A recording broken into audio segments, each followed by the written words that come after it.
Baik. Kemudian ini sekilas kita coba kasih gambaran beberapa apa istilahnya itu gambaran atau tujuan secara khusus terkait dengan riset.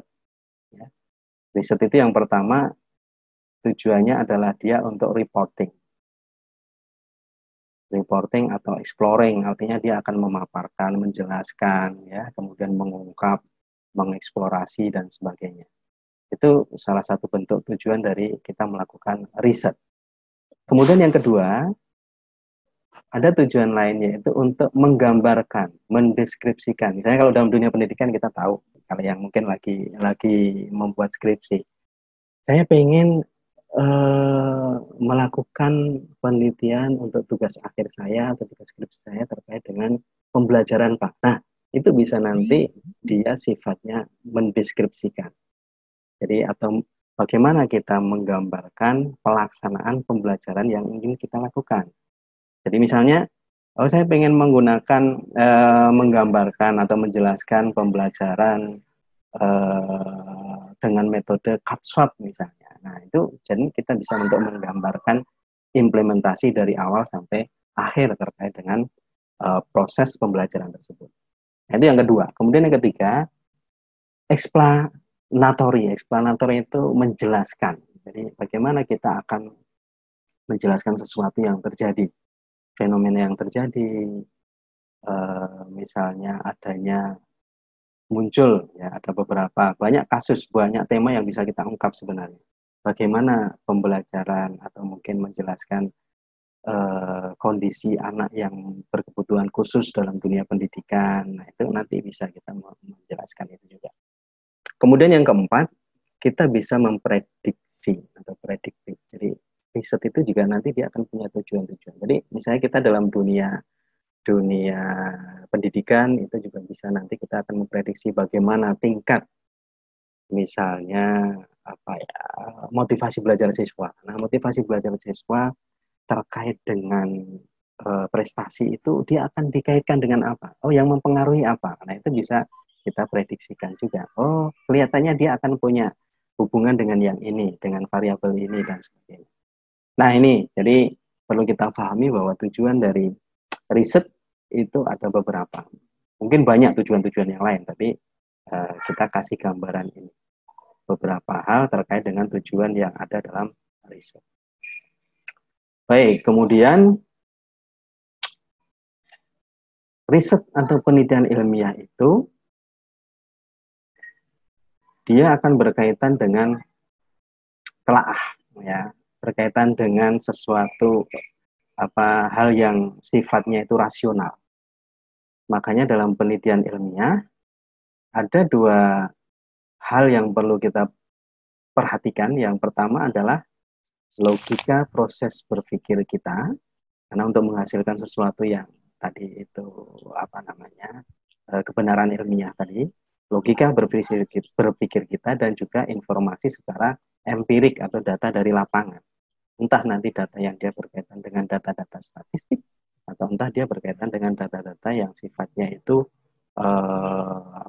abstrak, gambar, kemudian foto, kemudian ucapan atau perkataan dan sebagainya, atau bahkan dari pemikiran yang ada. Nah ini, jadi konsep dalam penelitian itu dia akan mengarahkan atau berkaitan dengan dua hal itu, logika berpikir kita dan juga informasi empirik di lapangan. Nah, logika berpikir itu dia akan berkaitan dengan langkah-langkah sistematis dalam penelitian. Jadi orang yang dia melakukan riset, maka dia akan mempunyai sistematika atau langkah dalam penelitian yang akan dilakukan. Dia mesti punya tujuannya, dia mesti punya tahapan apa atau yang akan kita lakukan. Gitu ya. Kemudian yang selanjutnya, informasi empirik itu berupa data-data yang menggambarkan sesuatu yang terjadi di lapangan itu tadi. Jadi ketika kita mendapatkan data di lapangan, bagaimana kita nanti akan mengolahnya, menganalisanya, sehingga menjadi sesuatu produk atau hasil konsep yang jelas yang berguna bagi solusi yang sedang kita hadapi, misalnya gitu. Ya.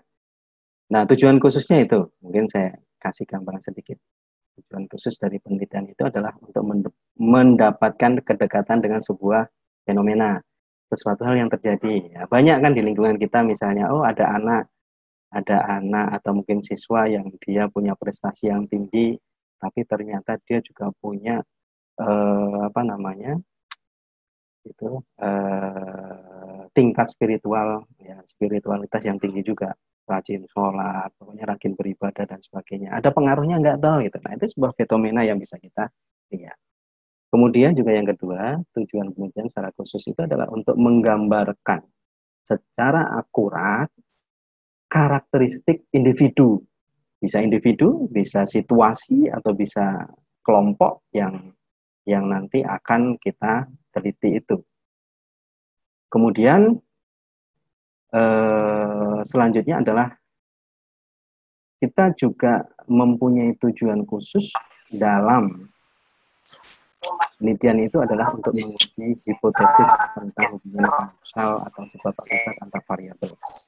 Juga nanti bisa untuk menjawab pertanyaan. Nah, kalau hipotesis nanti berkaitan dengan penelitian-penelitian kuantitatif, gitu ya, yang selama ini kita pahami, itu nanti berkaitan dengan kualitatif kalau kita mau menjawab pertanyaan pernyataan penelitian. Nanti kita bahas di slide berikutnya. Baik, kemudian ketika kita sudah mempunyai beberapa gambaran tadi, kita akan tahu sebenarnya ketika kita melakukan riset itu motivasinya apa. Nah, kalau untuk teman-teman mahasiswa mungkin yang baru menyelesaikan atau baru berproses untuk membuat skripsi, tesis, atau disertasi, maka motivasi yang pertama adalah keinginan untuk mendapatkan gelar penelitian bersama secara akademik dengan manfaat konsekuensialnya. Jadi artinya apa? Ketika mahasiswa itu harus menyelesaikan perkuliahan misalnya, maka otomatis dia harus melakukan riset, harus melakukan penelitian untuk mendapatkan gelar atau mendapatkan syarat kelulusan yang diharapkan dalam dunia akademik. Nah, itu salah satu bentuk motivasi seseorang melakukan penelitian. Kemudian yang kedua, ada juga orang yang melakukan penelitian karena keinginan kita untuk menghadapi tantangan atau memecahkan masalah. Nah, misalnya seperti kondisi sekarang, adanya COVID, adanya apa istilahnya itu pandemi yang terjadi ini, dia akan bisa berpengaruh pada banyak hal ya. Kalau orang yang dalam dunia kesehatan, dia akan memecahkan masalah-masalah terkait dengan dunia kesehatan. Kalau misalnya dalam dunia pendidikan, dia juga akan memecahkan terkait dengan masalah-masalah pendidikan. Kemarin sempat saya coba untuk searching itu ketika dunia pandemik seperti ini, banyak sekali mungkin tulisan jurnal atau hasil riset-riset yang sudah muncul selama beberapa bulan terakhir ini terkait dengan dunia pendidikan. Ada yang dia melakukan riset atau memecahkan masalah terkait dengan strategi pembelajaran online-nya. Ada yang dia mengungkap persoalan-persoalan kebosanan yang terjadi pada siswa ketika melakukan kuliah atau mungkin pembelajaran berbasis daring dan sebagainya. Nah, banyak tema-tema yang sebenarnya bisa kita lakukan di situ. Nah, itu keinginan untuk menghadapi tantangan dalam memecahkan masalah yang dihadapi. Atau ada juga yang orang itu dia melakukan itu karena kesenangan, sesuatu hal yang menarik gitu ya, secara intelektual, karena dia terbiasa melakukan apa istilahnya itu riset-riset ya untuk pekerjaan-pekerjaan yang kreatif menurut dia, maka dia senang untuk melakukan itu. Ada yang dalam 1 bulan itu dia bisa menyelesaikan 2-3 riset berdasarkan data yang diperoleh. Nah, ini kan salah satu bentuk dari motivasi seseorang melakukan penelitian. Atau ada juga yang dia karena instruksi pemerintah. Nah, misalnya ini terkait dengan penelitian-penelitian evaluasi. Nah, dalam dunia pendidikan, penelitian evaluasi ini belum banyak di apa namanya dikorek atau mungkin diambil oleh para mahasiswa. Padahal ini menarik. Misalnya apa? Ada kebijakan-kebijakan dari kampus misalnya, ada kebijakan-kebijakan dari fakultas, ada kebijakan-kebijakan dari prodi berkait dengan proses pembelajaran, berkait dengan pengembangan kompetensi dan sebagainya. Nah, itu bisa menjadi satu hal atau bahan yang bisa dilakukan untuk penelitian-penelitian evaluasi. Nah, kalau instruksi pemerintah jelas, misalnya kita bisa akan meneliti seberapa besar misalnya hasil dari pembelajaran daring selama pandemi. Nah, ini kan juga satu hal yang menarik. Kita akan mengevaluasi proses pembelajarannya itu. Atau misalnya juga kita akan mengevaluasi kalau dulu tahun kemarin kita ramai sekali terkait dengan zonasi. Nah, sekarang juga lagi musim zonasi kan, musim penerimaan siswa. Nah, itu juga menarik juga. Apakah sistem zonasi itu nanti akan berhubungan dengan hasil yang baik, apakah sekolah-sekolah itu mampu melakukannya dengan baik dan sebagainya, itu juga sesuatu yang menarik. Dan ini belum banyak yang diungkap oleh peneliti-peneliti. Kemudian yang selanjutnya, ada juga orang melakukan penelitian atau riset, motivasinya itu karena ingin tahu hal-hal yang baru saja. Ya, karena dia, wah ini kok ada yang menarik ya, sesuatu yang baru. Kemudian dia mempunyai niat untuk, oh diriset lah. Gitu. Saya dulu pernah punya teman, dia sering sekali meneliti hal-hal yang sederhana, kecil. Jadi ada misalnya melihat fenomena anak jalanan, maaf ya, anjal itu, sering dia kemudian berpikir kenapa mereka melakukan itu. Nah, dia kemudian melakukan penelitian juga. Apa yang menyebabkan mereka kemudian melakukan itu ya, menggelandang, kemudian sampai kemana-mana ya, pola hidupnya seperti itu bisa menjadi satu hal yang menarik juga, satu hal yang baru yang mungkin banyak orang tidak mau melakukan itu. Atau yang selanjutnya juga motivasinya karena ingin memahami hubungan sebab akibat atau kondisi sesuatu itu. Jadi misalnya kita melihat fenomena di sekolah, oh metode pembelajaran bisa berpengaruh terhadap prestasi. Kenapa ya misalnya gitu? Itu bisa nanti kita akan lakukan penelitian itu. Itu jadi terkait dengan beberapa hal apa namanya itu, motivasi kita melakukan penelitian. Lanjut untuk yang berikutnya, slide berikutnya kita akan mencoba ini secara sederhana saja.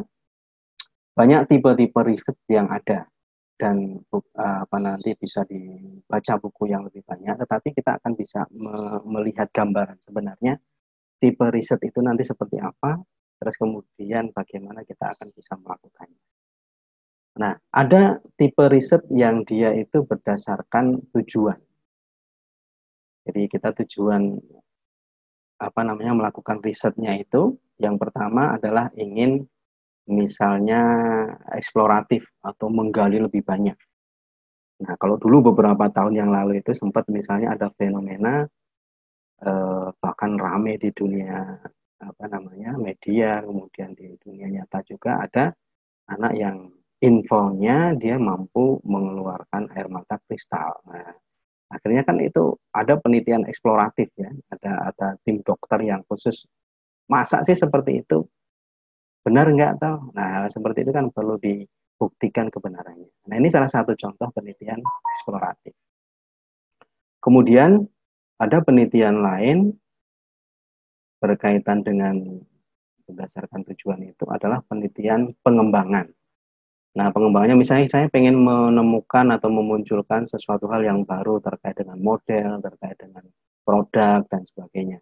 Nah, ini adalah penelitian pengembangan. Atau biasanya orang menyebutnya itu penelitian R&D, Research and Development, gitu ya.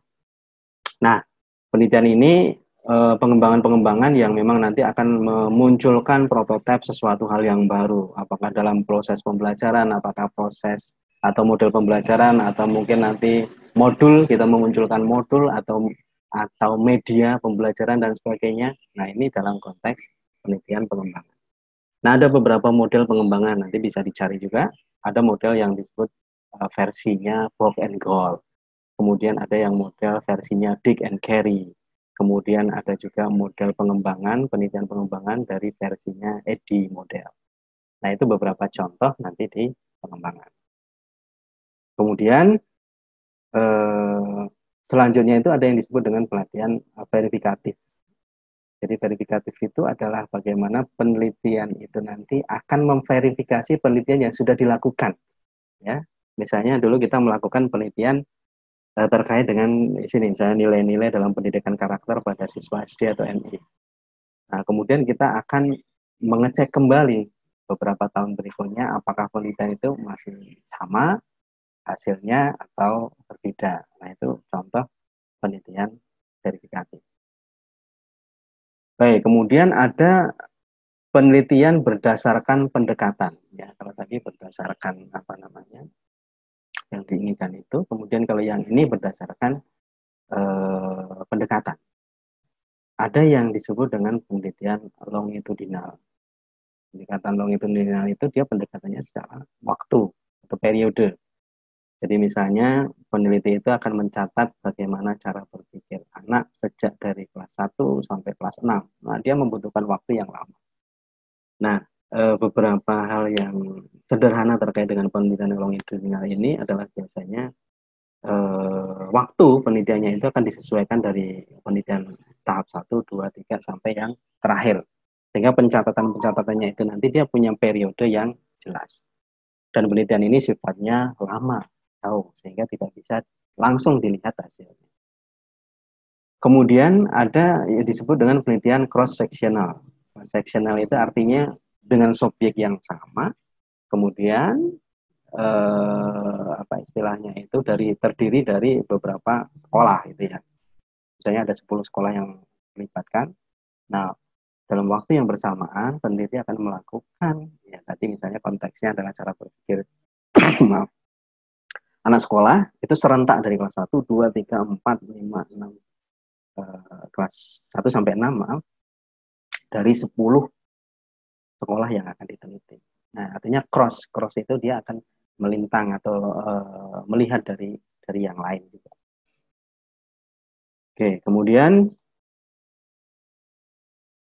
kita akan melihat dari pendekatan analisisnya. Nah, ini yang sering kita pahami, ini yang sering kita lakukan.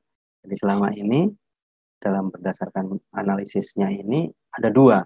Yang pertama adalah kuantitatif dan kualitatif, gitu ya.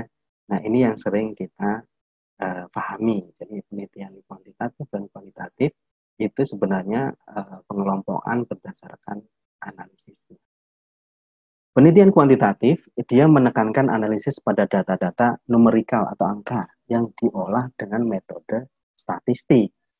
Artinya, nanti data-data itu dia akan mempunyai teknik analisis tersendiri, berbeda dengan yang kualitatif. Kemudian, apa namanya, pendekatan kuantitatif ini bisa nanti dia sifatnya itu deskriptif atau inferensial.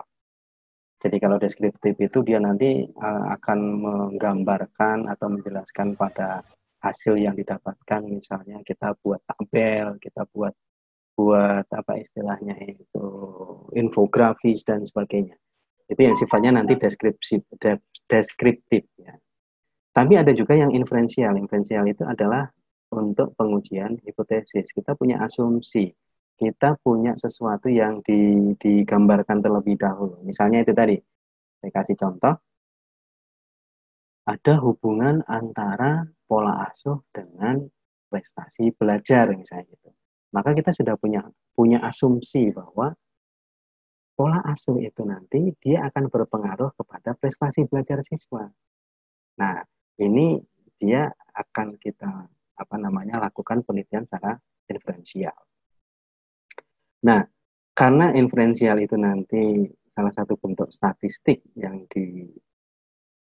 dilakukan, maka biasanya penelitian kuantitatif itu dia akan menggunakan sampel yang besar.